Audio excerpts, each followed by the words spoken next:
Assalamualaikum warahmatullahi wabarakatuh. Izin memperkenalkan diri. Perkenalkan, nama saya Fitri Ramadhani dari kelas Teknika 7A. Di sini saya akan menjelaskan sedikit tentang engine simulator pada main engine, yaitu saat sedang menyalakan engine atau biasa disebut dengan start mesin. Baiklah, seperti yang kita lihat, ini adalah sebuah konstruksi mesin dari mesin 2 tak atau two stroke yang biasa digunakan di kapal-kapal dengan tipe kapal besar, yaitu contohnya kapal kontainer, kapal kargo, dan general kargo lainnya. Nah, di sini kita bisa lihat dari tampak depan, belakang, kanan, dan kiri mesin.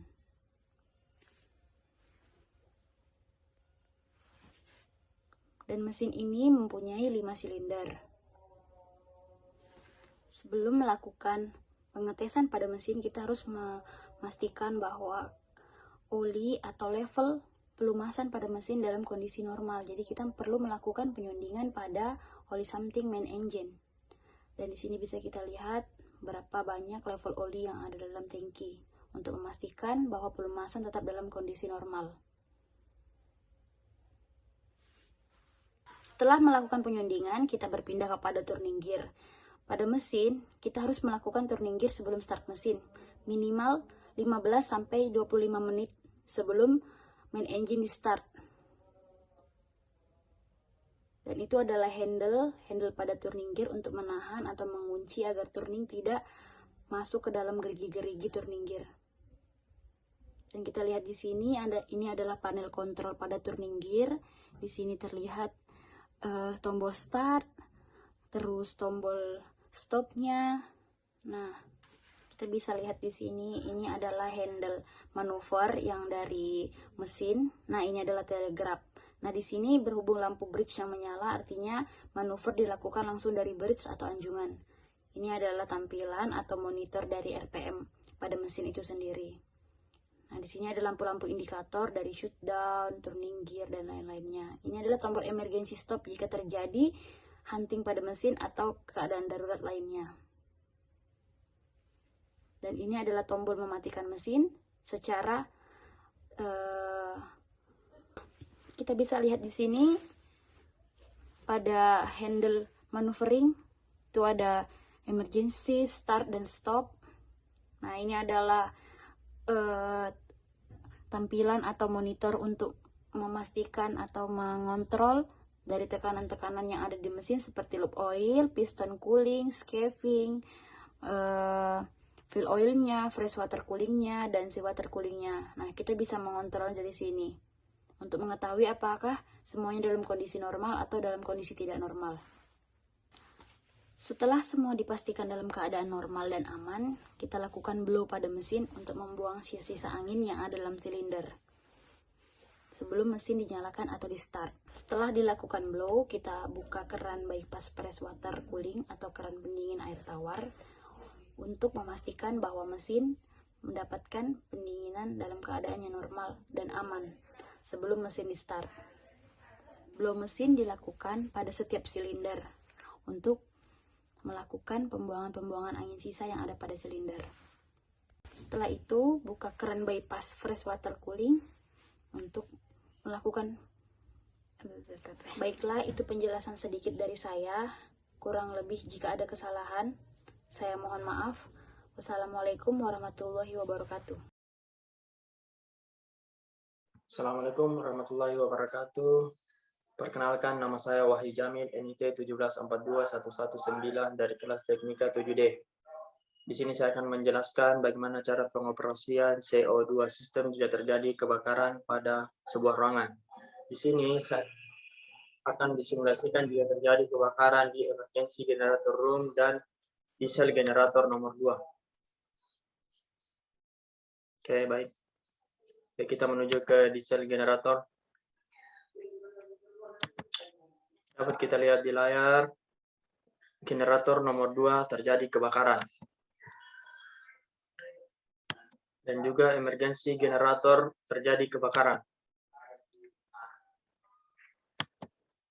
Tindakan yang pertama kita lakukan yaitu kita menuju ke flame of emergency generator dan mematikan valve. Ini adalah emergency valve jika terjadi keadaan darurat di atas kapal. Terus kita menuju ke CO2 system.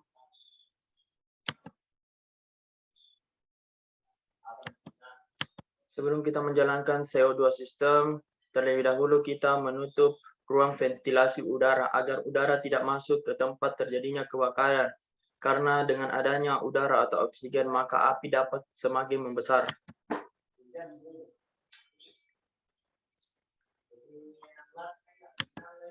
Langkah berikutnya menuju ke engine control room.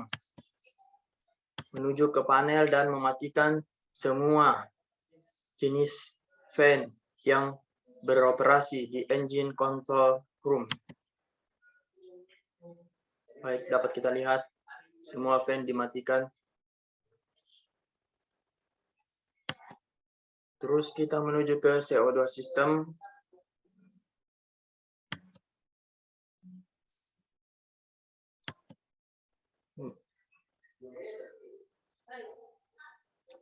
CO2 system tidak bisa dioperasikan kan jika kita tidak membuka valve secara manual.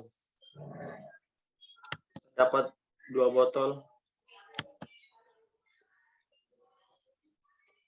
Di bawah ini pada layar kita dapat lihat terdapat 2 valve. Satu menuju ke emergency generator room dan satunya lagi menuju ke diesel generator. Mula-mula posisi valve dalam keadaan tertutup dan sekarang dalam keadaan terbuka.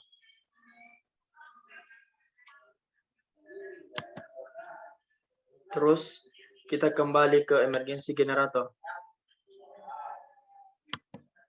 Dapat kita lihat di layar CO2 telah disemprotkan dan udara sudah dalam keadaan berkurang. Perlahan-perlahan api akan mulai menghilang.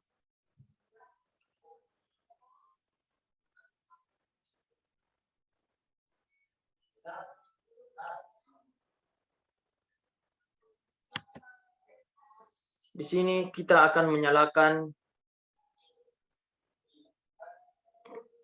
water mist system.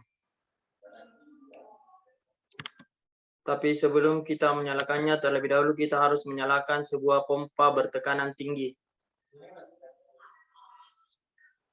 Mula-mula switch dalam keadaan off dirubah ke posisi on. Dapat kita lihat. Dan kita menuju ke panel water mist system.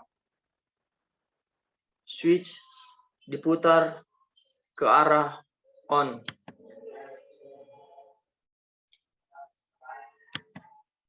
Dapat kita lihat water mist system telah berjalan atau biasa kita sebut dengan air kabut. Dikarenakan udara telah berkurang dan CO2 telah disemprotkan, maka perlahan api pada generator mulai padam.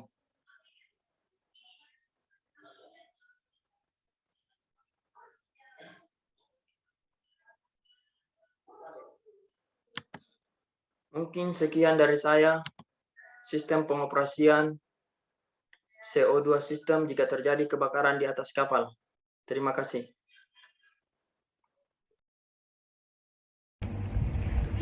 Assalamualaikum warahmatullahi wabarakatuh. Perkenalkan, saya Taruna atas nama Guntur Salam, NIT 1742071, kelas Teknika 7C. Baik, pada tugas engine room simulator kali ini, saya akan mensimulasikan bagaimana cara mengoperasikan mesin pendingin bahan makanan di atas kapal.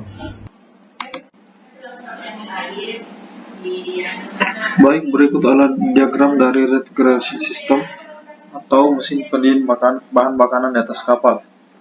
Mesin pendingin bahan makanan di atas kapal atau yang paling sering disebut dengan refrigerator mesin adalah suatu alat yang digunakan untuk memindahkan panas dari dalam ruangan ke luar ruangan untuk menjadikan temperatur benda tersebut lebih rendah dari temperatur lingkungannya sehingga menghasilkan temperatur yang dingin dengan cara kondensasi. Pertama-tama sebelum men-start refrigerator, hal yang paling perlu diperhatikan adalah periksa sumber listrik atau power. Kemudian periksa minyak lumas pada crankcase kompresor. Kemudian yang ketiga, periksa katup masuk dan keluar air pendingin kondensor serta tekanannya. Kemudian periksa level atau jumlah freon pada receiver. Kelima, periksa katup-katup pada semua sistem. Dan keenam, periksa kondisi P-belt pada kompresor. Dan ketujuh, periksa suhu kamar pendingin sebelum men-start mesin pendingin. Adapun cara kerja dari refrigerator mesin ini adalah jenis pendingin yang biasa dipakai di kapal adalah menggunakan media pendingin yaitu refrigeran kedua. Adapun prosesnya yaitu kompresor mengisap gas freon dari evaporator yang punya tekanan rendah dan dikeluarkan dari kompresor dengan tekanan tinggi.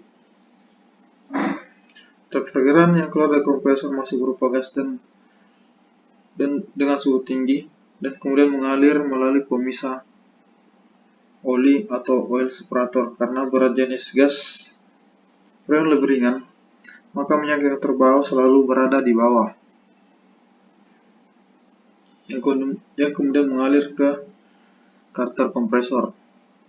Adanya minyak yang ikut dalam peredaran disebabkan pelumasan kompresor seperti pada bantalan-bantalan ring atau piston. Selanjutnya gas freon yang telah dipisahkan dari minyak dialirkan menuju kondensor. Dan selanjutnya gas refrigeran di dalam kondensor didinginkan dengan menggunakan air laut agar gas freon berubah wujud dari gas menjadi cair yang kemudian ditampung dalam receiver. Yang selanjutnya dialur ke katup ekspansi.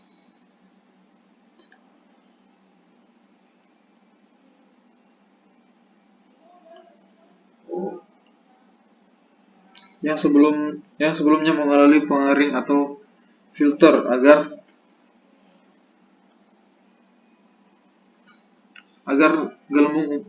gelembung-gelembung udara tidak ikut ke dalam evaporator agar pendinginannya maksimal. Dari katup ekspansi ke evaporator, karena evaporator mempunyai volume pipa yang lebih besar, freon tersebut mengalami pengembangan volume dan penurunan berada di sekitar evaporator atau dalam ruang pendingin di mana evaporator ditempatkan setelah refrigerator atau gas freon berubah menjadi gas dan kemudian dihisap oleh evaporator dan proses berjalan seperti semula. Adapun hal-hal yang diperhatikan setelah pengoperasian refrigerator mesin, setelah mematikannya, periksa bunyi abnormal atau temperatur pada kompresor, apakah normal atau tidak. Periksa kemungkinan terjadi kebocoran pada freon, terutama pada line-line, contohnya pada distributor ataupun evaporator itu sendiri. Kemudian periksa tekanan kerja normal pada pressure gauge dan discharge. Kemudian periksa tekanan temperatur air pendingin pada kondensor atau biasa dilakukan dengan menyentuh pipa tersebut sendiri.